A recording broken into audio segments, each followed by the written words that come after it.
Moen. There are no sweeter sounds. Hear the game. Here.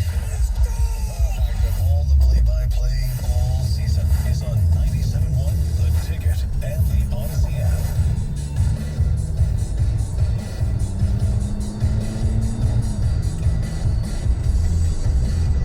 You're listening to the best of Stoney and Jansen with Heather on 97.1 The Ticket. Heather, you decided to let us know on a little secret that you have that you're not very proud of. No, I'm not proud of this. And it's an odd thing because you think that, over the years, this is something you would learn to do. Because this is something we all have, I would imagine, in our house, and something we all have to do at time to time.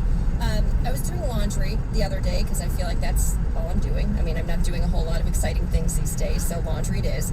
And I was folding my sheets. Mm-hmm. Just washed the sheets, and, things are going great. Pillowcases fold, sheet folded. Then you get to the fitted sheet, right? The dreaded fitted sheet. I, to this day, have no idea how to properly fold a fitted sheet. So I decided, you know what?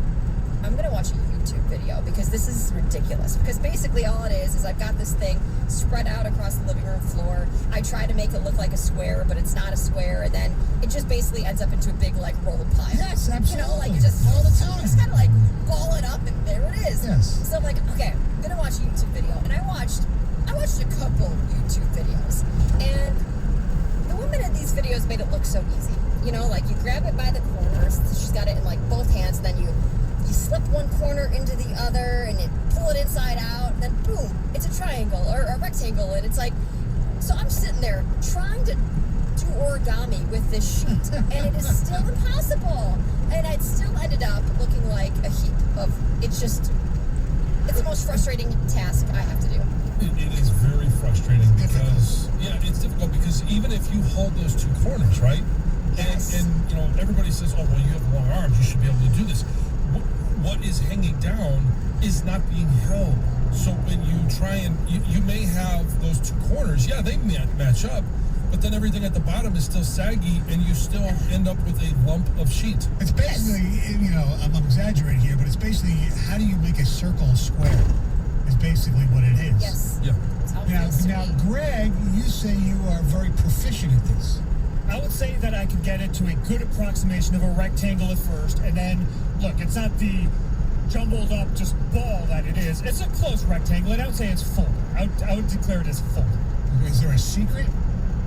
I mean, I think just what Heather says. You take it from the outside, you grab the corners, and you take your middle finger into the point of the seam of the corner, Yes. and fold it into one another. And then what I do is I just set that down, and then grab the bottom. Do the same thing at the bottom, fold it over, fold one corner into another, and then you get the approximation of a rectangle, and then go from there.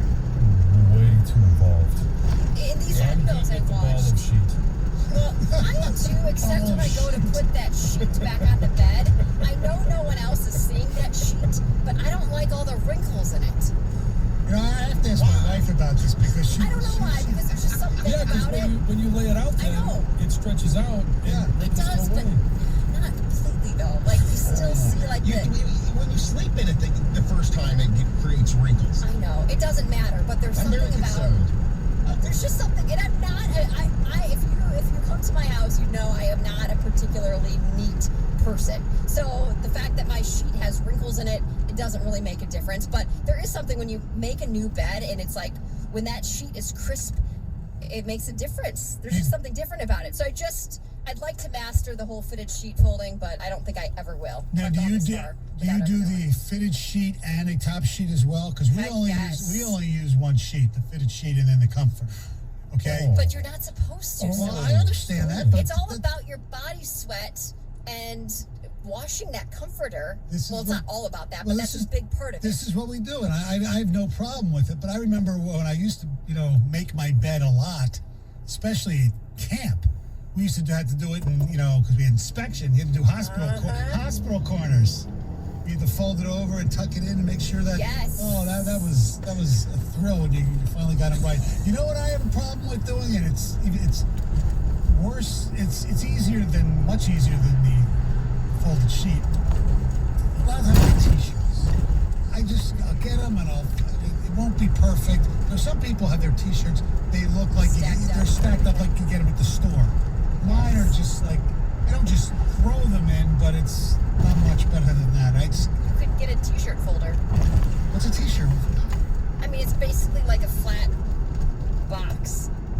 I remember when I used to work in retail, we had a T-shirt folder, and then they're perfect. They're all the exact same size, and they're all folded exactly the same.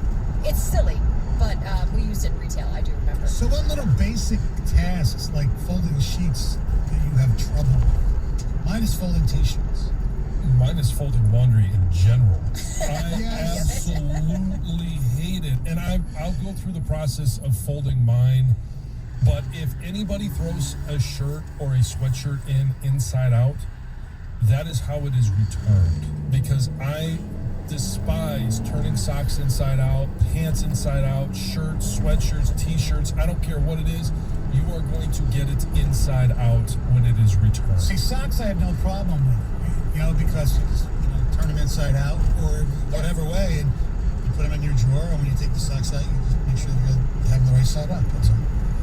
No. But I agree with you. There's times even down when I do my own laundry, and if I had taken like my shirt off inside out, I don't know. I'm sometimes so lazy that I don't even undo it. I just fold it inside out and put it on the shelf. And then when I wear it, I'll have to go through the whole process of putting it right side up. I take mine off if I know I'm going to throw it in the dirty clothes. I take mine off so that it is right side out when it is removed, because that's my pet peeve for my kids, and I absolutely I tell them every time, if you don't want it returned to you inside out, because they're like, Dad, why did you do this? I'm like, first of all, you're lucky as hell that I folded your laundry. But second of all, don't put it inside out. I'm with you, John. That gets to me more than anything that my kids do. Seriously, it's ridiculous the extra amount of time it takes to do laundry. Yeah, it does. And it's not like we have a whole lot of time to begin with. So if you're sitting there and you've got to double the time of trying to, first of all, fold a fitted sheet. I'm not in that process. I'm just going to ball it up, and like I made Stoney laugh. It is a ball of sheet. I'm going to do the same with the clothes. I just time. The wrinkles. Oh. Yeah, well, here's the problem. Well, I could not do that with the clothes because I wouldn't be able to determine which ones are the clean clothes and which ones are the dirty clothes if they're just laying around. Well, they're not just laying around. They're folded. They're just folded inside out. Yeah, that's Yeah. not a good look either. I hang most of my clothes. Yeah. That's what I was going to say. Yeah. Right, I hang them, well, except for T-shirts. Obviously, My husband for hangs I'll tell you everything. that's nothing I do daily anymore. Or actually had in years and years. But still, just a basic tying a necktie. I can do it, but it's never. I know it's not 100% right. And I'll sit there and I'll, sometimes it's just, the bottom thing is too Right. long or whatever, and then sometimes I know that the actual square, the knot is not correct, but I, do it anyway. But I don't have to wear it that often where it's not much of a big deal. It's just something that some people get it so perfect, and I can't. Yeah. I did a show with the NFL Network, and the guy that is as anal as you could ever be about the top knot of your tie, because when you're doing TV, right, you just tuck everything in, so it doesn't matter if the back is longer than other, because Right. it just gets covered up. But Warren Sapp would not let me go out in front of the camera unless my tie had this little in the top knot had the little crease. He said, "Oh, you can't just have a straight tie because it doesn't look good on TV. You've got to have this little crease." And he tied my tie every day for a week because he felt like, and to this day, I do it that way now because I do think it looks better whether you're on TV or you're just walking around. But Warren Sapp is the one who, my dad taught me how to tie a tie, but he put the little flare in my tie for me. Did Warren Sapp ever try to get you to smoke a joint or anything? No.